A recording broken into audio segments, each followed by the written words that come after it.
तर सर्व मुलांचे या ठिकाणी स्वागत आहे। तर आपण आज physical properties of aldehyde and ketone हा पॉइंट आपल्याला बघायचा आहे। ओके, तर त्यामध्ये पहिला पॉइंट बघायचा आहे फेज। आता यामध्ये बघा, जे फॉर्मल्डिहाइड आहे हा कोणत्या फॉर्ममध्ये आहे? गॅस फॉर्ममध्ये आहे। त्यानंतर जे ॲसिड अल्डिहाइड आहे तो कसा आहे? व्होलाटाइल कलरलेस लिक्विड आहे। म्हणजे फॉर्मल्डिहाइड गॅस फॉर्ममध्ये आहे, ॲसिड अल्डिहाइड व्होलाटाइल आहे आणि कलरलेस लिक्विड आहे। व्होलाटाइल म्हणजे काय असतं रे? What is व्होलाटाइल्स? तर काय होतं, हे लिक्विड फॉर्ममध्ये आहे तर त्याचं इव्हॅपोरेशन फास्ट होत असतं, अशाला काय म्हणायचं? व्होलाटाइल लिक्विड्स। त्यानंतर जे ऑल अल्डिहाइड अँड कीटोन हे दोन सोडले तर बाकीचे जेवढे अल्डिहाइड आणि जेवढे कीटोन आहेत ते सगळे कशा फॉर्ममध्ये, कोणत्या फॉर्ममध्ये असतात? एकतर लिक्विड किंवा सॉलिड फॉर्ममध्ये असतात। तर हे झालं फेज। पुढचा पॉईंट आहे बॉइलिंग पॉईंट्स। आता बॉइलिंग पॉईंट डिस्कस करायचं आहे यामध्ये। The boiling point of aldehyde and ketone is higher as compared to hydrocarbons ether of almost same mass. तर जे अल्डिहाइड आणि कीटोन आहे त्यांचा बॉइलिंग पॉईंट कसा आहे? हायर असतो। कोणापेक्षा? हायड्रोकार्बन आणि इथरपेक्षा जास्त आहे। बरोबर का? कशामुळे जास्त आहे? It is due to dipole dipole interactions. म्हणजे हे कारण आहे त्याचं की त्यामध्ये काय होतं? डायपोल डायपोल इंटरॅक्शन असतं। आता डायपोल डायपोल इंटरॅक्शन काय असतं? 11वी मध्ये आपल्याला झालेलं आहे। डायपोल कोणाला म्हणायचं? फॉर एक्झाम्पल, तर हा मॉलिक्यूल आहे HCl, याच्यावर निगेटिव्ह हा पॉझिटिव्ह चार्ज आहे। तर हा जो मॉलिक्यूल आहे तो कोण आहे? डायपोल आहे, हा डायपोल।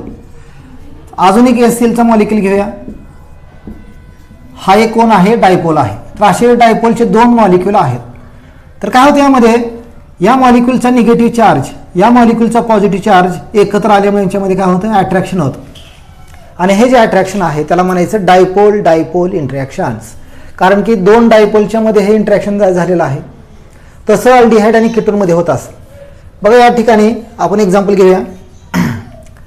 तर हे एक्झाम्पल आहे प्रोपिऑन अल्डिहाइड्स किंवा त्याला IPAC म्हणतो प्रोपेनॉल्स। याचं मॉलिक्युलर मास किती आहे? 58। कार्बनचं 12 मास असतं, 12 ते 36, हायड्रोजन ऑक्सिजनचे 16 आणि हायड्रोजन 6, म्हणजे किती झाले? 58। तर हा झाला प्रोपेनॉल्डिहाइड्स। दुसरं एक्झाम्पल आहे हायड्रोकार्बनचं एक्झाम्पल आहे ब्युटेन, आणि ब्युटेनचा पण मास किती आहे? कार्बनचे 48 प्लस हायड्रोजन 10, म्हणजे किती झाले? 58। म्हणजे या दोघांचा मॉलिक्युलर मास कसा आहे? सेम आहे दोघांचा। तर या दोघांमध्ये बॉइलिंग पॉईंट कोणाचा जास्त असणार आहे बघा मग। तर यामध्ये काय होतं? हे एक्झाम्पल आहे अल्डिहाइड्स, प्रोपिऑन अल्डिहाइड्स हाच घेतलेला आहे। हा एक मॉलिक्यूल आणि हा एक मॉलिक्यूल आहे। तर हा पोलर मॉलिक्यूल आहे। का म्हणायचं रे पोलर मॉलिक्युल्स? कारण हा जो कार्बन आहे त्याच्यावर पॉझिटिव्ह चार्ज आहे आणि ऑक्सिजन कोणता आहे? निगेटिव्ह। तर या मॉलिक्यूलमध्ये दोन डायपोल निर्माण झालेले आहेत, निगेटिव्ह आणि पॉझिटिव्ह, त्यामुळे याला पोलर म्हणायचं। आणि दुसरा मॉलिक्यूल पण पोलर आहे। तर ज्यावेळेस दोन अल्डिहाइडचे मॉलिक्यूल एकत्र येतात त्यावेळेस काय होतं? एका मॉलिक्यूलचा पॉझिटिव्ह चार्ज, दुसरा मॉलिक्यूलचा निगेटिव्ह चार्ज, या दोघांमध्ये अट्रॅक्शन होतं। आणि हे जे अट्रॅक्शन आहे, हा जे बॉन्डिंग तयार झालेलं आहे त्यालाच काय म्हणायचं? वीक डायपोल डायपोल इंटरॅक्शन, त्यालाच डायपोल डायपोल इंटरॅक्शन असं म्हणायचं। आणि ते वीक असतं। हायड्रोकार्बन्समध्ये आपल्याला असं काही दिसत नाही, इथरमध्ये असं काय इंटरॅक्शन नाही आपल्याला, त्यामुळं यांचा बॉइलिंग पॉईंट कसा असतो? जास्त असतो। का जास्त असतो रे? कारण आपल्याला याला बॉईल करायचं आहे, तर काय करावं? हीट करावं लागेल, आणि हीट देताना या दोघांमध्ये बॉन्डिंग आहे त्यामुळे तो बॉन्ड ब्रेक करावा लागेल, खूप एनर्जी द्यावं लागेल आपल्याला, आणि त्यामुळं अल्डिहाइड आणि कीटोनचा बॉइलिंग पॉईंट जास्त आहे। पण जर बघितलं आपण हायड्रोकार्बन आणि इथरमध्ये, त्याच्यामध्ये डायपोल डायपोल इंटरॅक्शन नसतं, बॉन्डिंग नसतं त्यांच्यामध्ये, थोडं जरी हीट सप्लाय केलं तरी मॉलिक्युलचं रूपांतर कशामध्ये होतं? वेपर्समध्ये होतील। त्यामुळं अल्डिहाइड आणि कीटोनचा बॉइलिंग पॉईंट कसा आहे? हायड्रोकार्बन आणि इथरपेक्षा जास्त आहे। हा पॉईंट यामध्ये लक्षात ठेवा। त्यानंतर दुसरा पॉईंट आहे की ठीक आहे अल्डिहाइड आणि कीटोनचा बॉइलिंग पॉईंट जास्त आहे कोणापेक्षा? हायड्रोकार्बन आणि इथरपेक्षा। पण जर अल्कोहोल बरोबर कंपॅरिझन केलं आपण कुणाचं? अल्डिहाइड आणि कीटोन्स, तर कुणाचं बॉइलिंग पॉईंट जास्त असणार आहे? तर त्यामध्ये अल्कोहोलचा बॉइलिंग पॉईंट जास्त असणार आहे। तो बघूया आपण।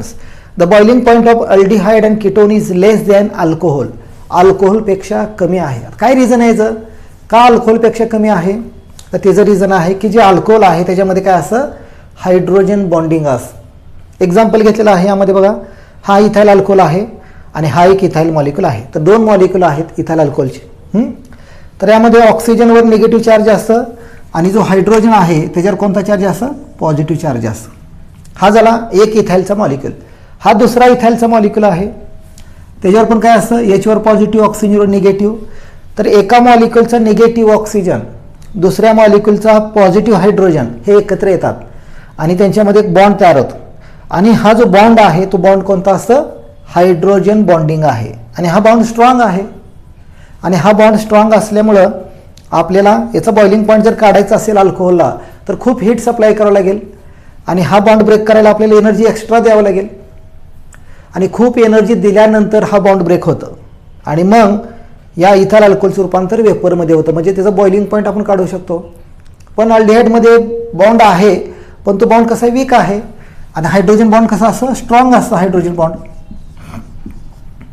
आणि स्ट्रॉंग असल्यामुळे याला एनर्जी खूप द्यावं लागते, ही तर एनर्जी कमी द्यावं लागेल. त्यामुळं जे अल्कोहोल आहे त्याच्यामध्ये हायड्रोजन बॉन्डिंग असल्यामुळं त्याचा बॉइलिंग पॉईंट अल्डिहाइड आणि कीटोनपेक्षा सुद्धा जास्त आहे.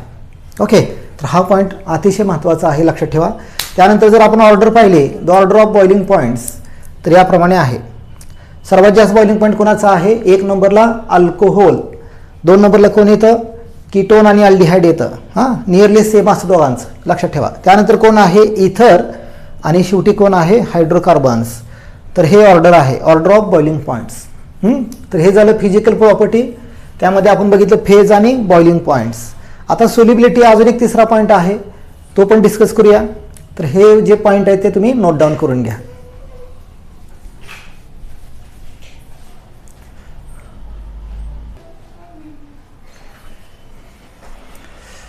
ठीक आहे, तर पुढचा पॉईंट आपण डिस्कस करूया की आपले 2 पॉईंट झालेले आहेत फिजिकल प्रॉपर्टीमध्ये. पहिला पॉईंट यामध्ये कोणता घेतला आपण?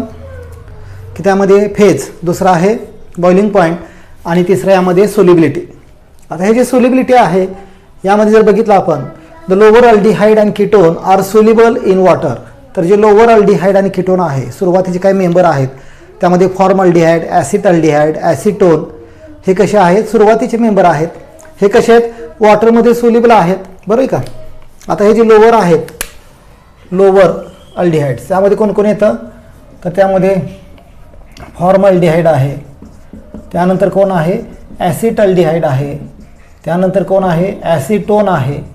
हे सगळे लोअर अल्डिहाइड कीटोन आहेत. तर हे कसे आहेत? सोल्युबल आहेत वॉटरमध्ये. आता का सोल्युबल आहेत वॉटरमध्ये? कारण ते काय करतात? Due two hydrogen bonding with water molecules, because they form hydrogen bonding with water. तर ते काय करतात? ज्यावेळेस जर पाण्यामध्ये आपण मिक्स करतो अल्डिहाइड कीटोनला, तर ते वॉटरबरोबर हायड्रोजन बॉन्डिंग तयार करतात. आणि आपण बघितलं यापूर्वीच्या टॉपिकमध्ये, ज्यावेळेस एखादा मॉलिक्यूल वॉटरमध्ये हायड्रोजन बॉन्डिंग तयार करतो तर तो सोल्युबल असतो. आता एखाद्या मॉलिक्यूलची वॉटरमध्ये सोल्युबिलिटी किती आहे हे कशा डिपेंड असतं रे? त्याच्या हायड्रोजन बॉन्डिंगवर डिपेंड असतं.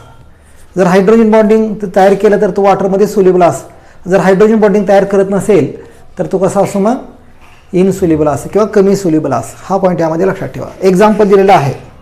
तर हा कोण आहे रे? अल्डिहाइड आहे, बरोबर का. It is aldehyde molecules, aldehydes. हा अल्डिहाइड मॉलिक्यूल आहे. हा कोण आहे? वॉटर आहे, हा वॉटर. आणि हा कोण आहे? कीटोन आहे, इट इज अ कीटोन्स. तर काय होतं यामध्ये? अल्डिहाइड वॉटरमध्ये डीप केल्यानंतर काय होतं? हा निगेटिव्ह चार्ज असतो ऑक्सिजन, एच पॉझिटिव्ह चार्ज असतं, बरोबर का. हा निगेटिव्ह आणि हा पॉझिटिव्ह चार्ज असतो. तर काय होतं? अल्डिहाइड वॉटरमध्ये डीप केल्यानंतर काय होतं? वॉटरमधला एच प्लस आणि अल्डिहाइडमधला ऑक्सिजन निगेटिव्ह यांच्यामध्ये अट्रॅक्शन होतं आणि एक बॉन्ड तयार होतं. तो बॉन्ड आहे हायड्रोजन बॉन्ड. सिमिलर कीटोन जर वॉटरमध्ये डीप केला आपण तर कीटोनमध्ये पण तसंच होतं. कीटोनमधला ऑक्सिजन निगेटिव्ह चार्ज आणि वॉटरमधलं एच प्लस या दोघांमध्ये हायड्रोजन बॉन्डिंग तयार होतं. आणि हायड्रोजन बॉन्डिंग तयार झाल्यामुळं अल्डिहाइड आणि कीटोन वॉटरमध्ये कसे असतात? सोल्युबल असतात. तर हे रिझन त्यामध्ये आहे. Lower aldehyde and ketone has pungent smell. जर स्मेलच्या बाबतीत जर विचार केला आपण, स्मेलचा विचार केला तर जे लोअर अल्डिहाइड कीटोन आहे त्यांचा पंजंट स्मेल असतो, म्हणजे झणझणी आणणारा स्मेल आहे. हे पॉईंट लक्षात ठेवा. आणि दुसरा आहे जे हाय मेंबर आहेत त्यांचा प्लेजंट स्मेल आहे, म्हणजे चांगला स्मेल आहे त्यांचा. तर हे झालं फिजिकल प्रॉपर्टी. 4 पॉईंट आपण डिस्कस केलेले आहेत फिजिकल प्रॉपर्टीमध्ये. पहिला पॉईंट यामध्ये आहे फेज, बरं आहे का, फेज. त्यानंतर बॉइलिंग पॉईंट्स, तिसरा आहे सोल्युबिलिटी आणि चौथा पॉईंट आहे स्मेल. तर अशा प्रकारे आपण जे फिजिकल प्रॉपर्टी आहे अल्डिहाइड आणि कीटोनच्या ते या ठिकाणी आपण पाहिलेले आहेत. आता त्यानंतर पुढचा पॉईंट आहे पोलॅरिटी ऑफ कार्बोनिल ग्रुप. आता हा जो कार्बोनिल ग्रुप आहे त्याची पोलॅरिटी आपल्याला चेक करायची आहे. ओके, आता आपण बघू शकतो की जे कार्बोनिल ग्रुप आहे अल्डिहाइड आणि कीटोनमध्ये कोण आहे, कार्बोनिल ग्रुप असतं, हा कार्बोनिल ग्रुप. तर त्याचं नेचर कसं आहे ते डिस्कस करूया आपण. तर हा कार्बोनिल ग्रुप आहे, कार्बन आणि ऑक्सिजन आहे यामध्ये. ओके, तर काय होतं या ठिकाणी की जो ऑक्सिजन आहे त्याच्यावर निगेटिव्ह चार्ज असतं, कार्बन कोणता असतं, पॉझिटिव्ह चार्ज असतं. ऑक्सिजन कसं आहे, मोर इलेक्ट्रोनिगेटिव्ह आहे, त्यामुळे त्याच्यावर निगेटिव्ह चार्ज येतं. ऑक्सिजन काय करतं, जे लोन पेअर आहे ते स्वतःकडे अट्रॅक्ट करतं, त्यामुळे त्याच्यावर निगेटिव्ह चार्ज आहे. आणि कार्बन इलेक्ट्रॉन डेफिशियंट असल्यामुळे त्याच्यावर पॉझिटिव्ह चार्ज आहे. हा पॉईंट लक्षात ठेवा. तर हा ॲरो या ठिकाणी दाखवलेला आहे. याचा काय अर्थ आहे की जो ऑक्सिजन आहे त्याची पोलॅरिटी जास्त आहे, त्याची इलेक्ट्रोनिगेटिव्हिटी जास्त आहे, तो ॲरो त्या दिशेला आहे. आणि टेलचा काय अर्थ आहे, त्याची पॉझिटिव्ह पोलॅरिटी कमी आहे किंवा त्याची पोलॅरिटी कमी आहे त्या कार्बनची, असं आपण ते बघू शकतो. ज्या बाजूला हेड आहे तो मोर इलेक्ट्रोनिगेटिव्ह असतं, ज्या बाजूला टेल आहे तो लेस इलेक्ट्रोनिगेटिव्ह असतं. हे लक्षात ठेवायचं. निगेटिव्ह चार्ज ऑक्सिजनवर, कार्बन कोणता असं, पॉझिटिव्ह. आता हे जे कार्बोनिल ग्रुप आहे त्याच्यामध्ये रेझोनन्स होत असं, रेझोनन्स. आता रेझोनन्स काय असतं हे आपण गेल्या टॉपिकमध्ये पाहिलं होतं. बेंझिनमध्ये रेझोनन्स होत असतं. आता हा बेंझिन आहे, बेंझिनमध्ये काय असतं रे, दोन टाईपचे बॉन्ड असतात, एक आहे सिग्मा आणि एक आहे पाय बॉन्ड्स. तर सिग्मा आणि पाय बॉन्ड आहे, आतले पाय बॉन्ड आहेत बेंझिनमध्ये. तर हे जे पाय बॉन्ड आहेत हे पाय बॉन्ड रोटेशन होत असं, फिरत असं बेंझिनमध्ये. तुम्हाला माहीत असेल की हे बेंझिन पहिलं स्ट्रक्चर आहे फॉर एक्झाम्पल्स, आणि हे दुसरं स्ट्रक्चर आहे. या दोघांमध्ये काय फरक आहे रे, दुसऱ्यामध्ये हा बॉन्ड कुठे गेलेला आहे, हा बॉन्ड्स या ठिकाणी गेलेला आहे, हा बॉन्ड्स. आणि हा बॉन्ड कुठे जातो, पुढे जातो, आणि हा बॉन्ड पुन्हा पुढे जातो. म्हणजे हा बॉन्ड जो आहे पाय बॉन्ड तो बेंझिनमध्ये फिरत असतो. म्हणजे दुसरं स्ट्रक्चर जर बघितलं आपण तर ते आपल्याला याप्रमाणे दिसेल. अजून पुढचं स्ट्रक्चर बघितलं आपण 3 नंबरच, तर पुन्हा जो पाय बॉन्ड आहे तो पुढे जातो. म्हणजे आपण असं दाखवू शकतो, याला म्हणायचं रेझोनन्स हायब्रिड. रेझोनन्स हायब्रिड यामध्ये काय दाखवलेलं आहे, हे डॉटेड सर्कल काढलेलं आहे.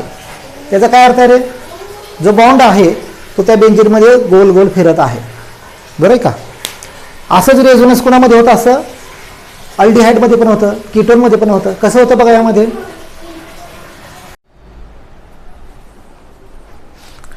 ओके. तर बघा मुलांना, यामध्ये आपण बघत होतो की जे पोलॅरिटी ऑफ कार्बोनिल ग्रुप आहे, थोडं मी ते अजून एकदा एक्सप्लेन करतो या ठिकाणी. बघा, तर हा कोण आहे, कार्बोनिल ग्रुप आहे.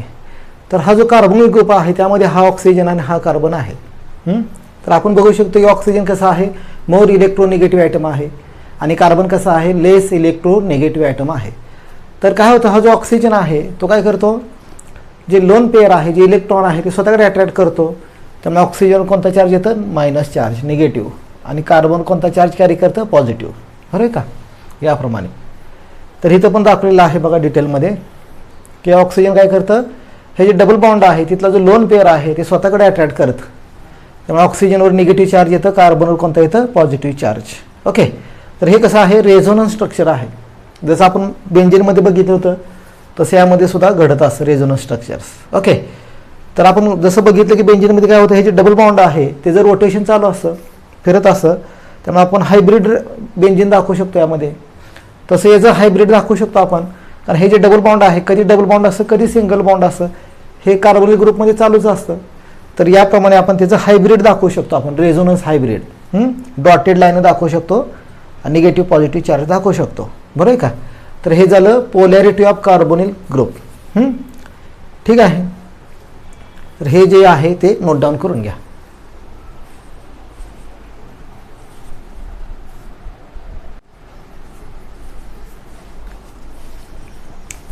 ओके मुलांनो, तर बघा या ठिकाणी आपल्याला पुढचा पॉईंट घ्यायचा आहे, रिॲक्टिव्हिटी ऑफ अल्डिहाइड आणि कीटोन्स. जे अल्डिहाइड आणि कीटोन आहे त्याची आपल्याला रिॲक्टिव्हिटी डिस्कस करायची आहे. तर बघा काय पॉईंट यामध्ये आहे, it is due to polarity of carbonyl group aldehyde is more reactive than ketones. तर यामध्ये जी रिॲक्टिव्हिटी आपल्याला दिसत आहे अल्डिहाइड आणि कीटोनची, ती रिॲक्टिव्हिटी कशामुळे आहे की पोलॅरिटीमुळे आहे. हा जो कार्बोनिल ग्रुप आहे तो कसा आहे, पोलर आहे, त्यामुळे त्याची रिॲक्टिव्हिटी आहे. आणि या दोघांमध्ये अल्डिहाइड आणि कीटोनमध्ये जो अल्डिहाइड आहे it is a more reactive than ketones. Okay, this can be explain by electronic and steric effect. आणि हे जी रिॲक्टिव्हिटी आहे अल्डिहाइड आणि कीटोन्स, तर हे दोन इफेक्टद्वारे आपल्याला डिस्कस करायचं आहे. पहिलं आहे इलेक्ट्रॉनिक इफेक्ट आणि दुसरा आहे स्टेरिक इफेक्ट. तर पहिल्यांदा बघूया what is a electronic effect. Electronic effect काय असतं, तर त्यामध्ये आपण एक्झाम्पल घेऊया. तर हा कोण आहे, कीटोन आहे आणि हा कोण आहे, अल्डिहाइड आहे. तर यामध्ये काय होतं, इलेक्ट्रॉनिक इफेक्ट म्हणजे काय असतं की जो कीटोन आहे, कीटोनमध्ये काय आहे की दोन मिथाइल ग्रुप आहेत आणि जे अल्काइल ग्रुप आहेत हे अल्काइल ग्रुप कसे असतात, इलेक्ट्रॉन डोनर असतात.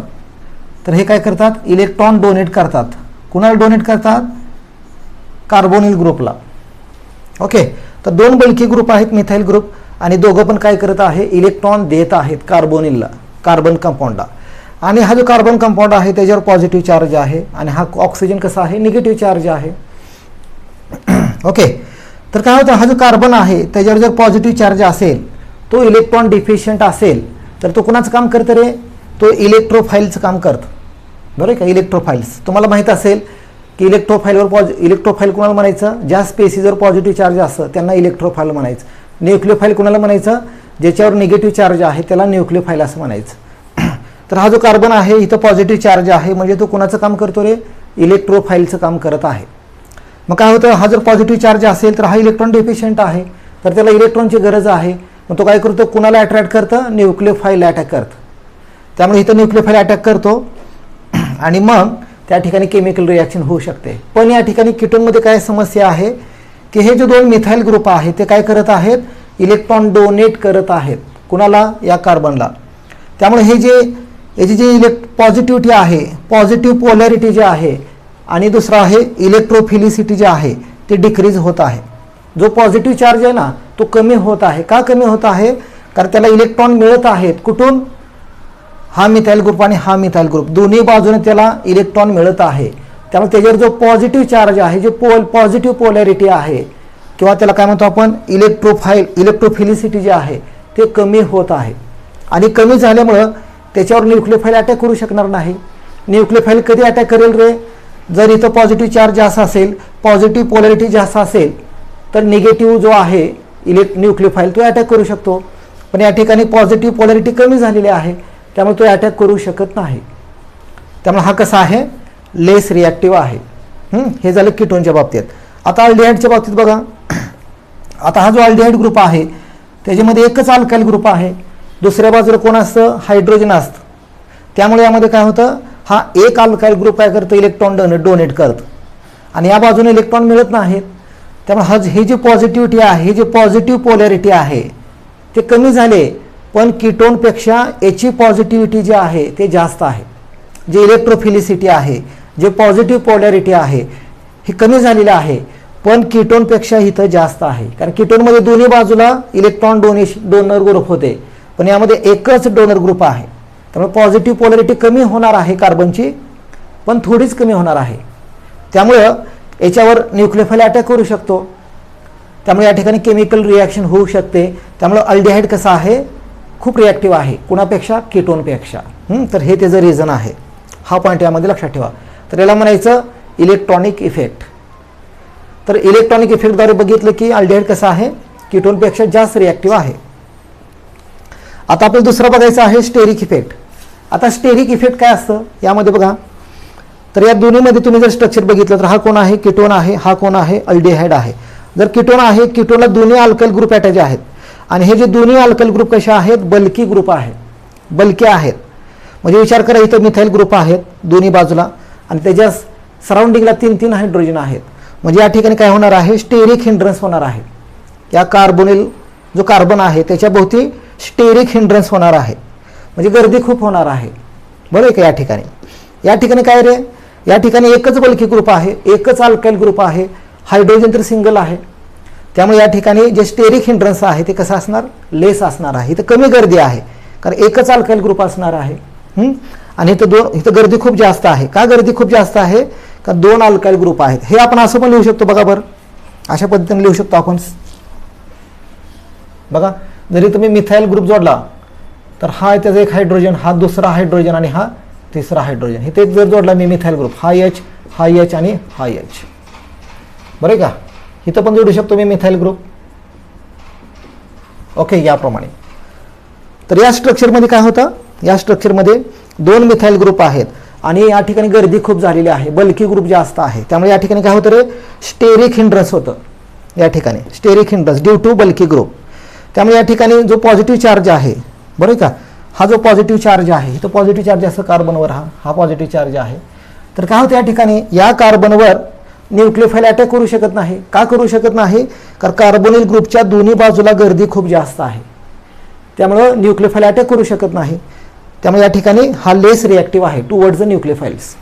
पण यामध्ये विचार करा, यामध्ये एकच बल्की ग्रुप आहे, या बाजूला सिंगल हायड्रोजन आहे, म्हणजे या ठिकाणी लेस स्टेरिक हिंड्रन्स आहे, गर्दी कमी आहे. त्यामध्ये न्यूक्लियोफाइल आहे तो या ठिकाणी अटॅक करू शकतो. त्यामुळे जो अल्डिहाइड आहे it is a more reactive towards the nucleophiles, म्हणजे हा खूप रिॲक्टिव्ह आहे कोणापेक्षा, कीटोनपेक्षा.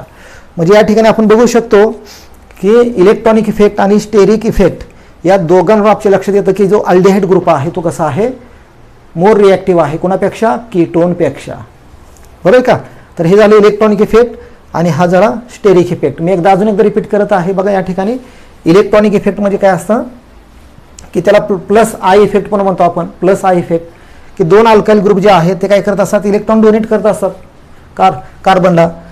आणि इलेक्ट्रॉन घेतल्यामुळे हा जो कार्बन आहे त्याची जी पॉझिटिव्ह पॉलॅरिटी आहे किंवा त्याला म्हणतो इलेक्ट्रोफिलिसिटी ती कमी होते. त्यामुळे या ठिकाणी न्यूक्लियोफाइल अटॅक करू शकत नाही. त्यामुळे हा लेस रिॲक्टिव्ह आहे. यामध्ये काय होतं, एकच अल्काइल ग्रुप आहे, त्यामुळं हा एकच अल्काइल ग्रुप आहे की तो इलेक्ट्रॉन देत आहे कार्बनला, दुसऱ्या बाजूने H आहे. त्यामुळे या ठिकाणी जी पॉझिटिव्ह पॉलॅरिटी आहे, जी इलेक्ट्रोफिलिसिटी आहे ते कमी झालेले आहे, पण कीटोनपेक्षा थोडी जास्त आहे. त्यामुळे याच्यावर कोण अटॅक करू शकतो, न्यूक्लियोफाइल अटॅक करू शकतो. त्यामुळे हा कसा आहे, मोर रिॲक्टिव्ह आहे. हां, स्टेरिक इफेक्टमध्ये काय दिसून येतं आपल्याला की कीटोन भोवती गर्दी आहे आणि जिथं गर्दी आहे तिथं रिॲक्शन होणार नाही, न्यूक्लियोफाइल अटॅक करू शकणार नाही. पण अल्डिहाइडमध्ये गर्दी कमी आहे, तिथं न्यूक्लियोफाइल अटॅक करू शकतो. त्यामुळे हा अल्डिहाइड कसा आहे, मोर रिॲक्टिव्ह आहे टुवर्ड्स द न्यूक्लियोफाइल्स. तर हे जे 2 इफेक्ट आहेत, इलेक्ट्रॉनिक इफेक्ट आणि स्टेरिक इफेक्ट, यावरून आपल्याला काय कळतं की अल्डिहाइड बेटर आहे, बेटर रिॲक्टिव्ह आहे कोणापेक्षा, बेटर दॅन कीटोन्स. ओके, तर अतिशय महत्त्वाचा पॉईंट आहे. ठीक आहे. तर पुढचा पॉईंट डिस्कस करूया आपण, chemical properties of aldehyde and ketones. जे अल्डिहाइड आणि कीटोन आहे त्याचे काही केमिकल प्रॉपर्टी आहेत ते आपण डिस्कस करूया. बघा यामध्ये अल्डिहाइड जो अल्डिहाइड आहे त्याचं ऑक्सिडाइज होऊ शकतं आणि अल्डिहाइडचं ऑक्सिडेशन झालं तर काय होतं रे, कार्बोक्सिलिक ॲसिड मिळतं. ओके.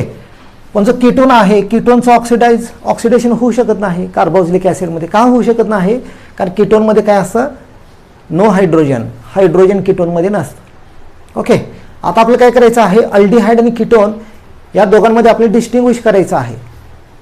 आणि कसं डिस्टिंग्विश करायचं आहे, तर काही लॅबोरेटरी टेस्ट आहेत, तर त्या टेस्टद्वारे आपण अल्डिहाइड आणि कीटोन या दोघांना आपण डिस्टिंग्विश करू शकतो.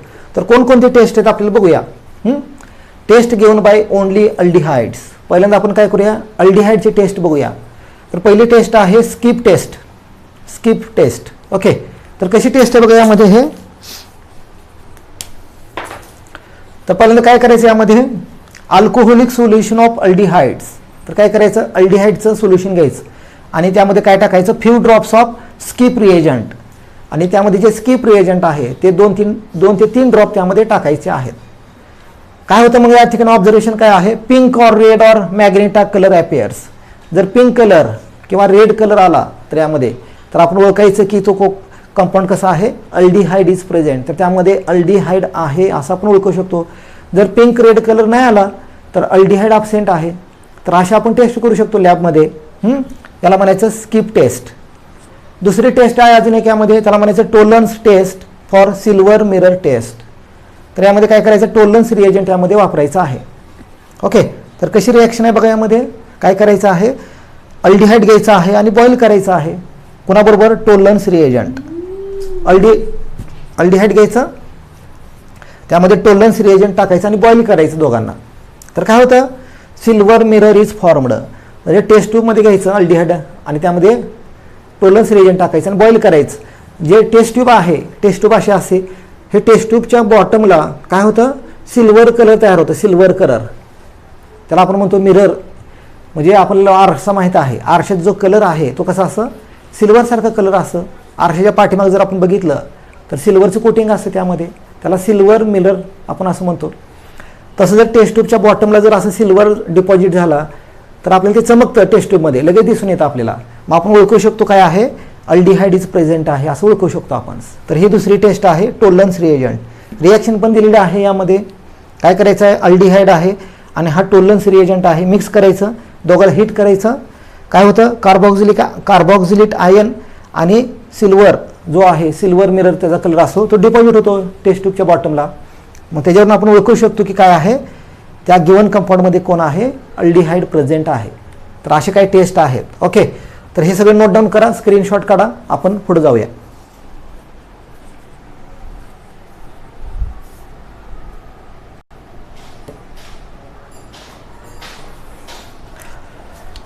ओके, तर बघा अजून एक लॅबोरेटरी टेस्ट आहे अल्डिहाइडची, त्याला म्हणायचं फेलिंग टेस्ट.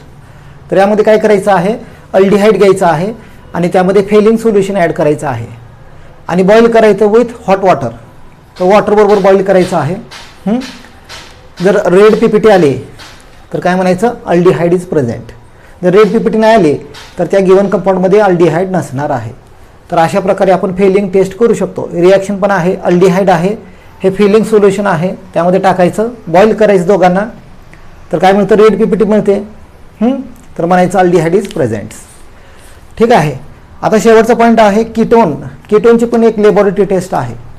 कीटोन कसं आपण आयडेंटिफाय करू शकतो, तर काय करायचं, सोल्युशन ऑफ कीटोन घ्यायचं टेस्ट ट्यूबमध्ये, प्लस त्यामध्ये काय मिक्स करायचं, फ्रेश सोडियम नायट्रोक्साईड. जे सोडियम नायट्रोक्साईड आहे ते केमिकल त्यामध्ये ॲड करायचं आणि थोडं काय मिक्स करायचं, NaOH.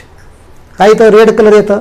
ॲक्च्युली हा जो कलर आहे तो ब्लड, जसा आपला ब्लड असतं त्या ब्लडसारखं कलरेशन येतं. जर रेड कलर आला ब्लडसारखा तर काय ओळखायचं, कीटोन इज प्रेझेंट.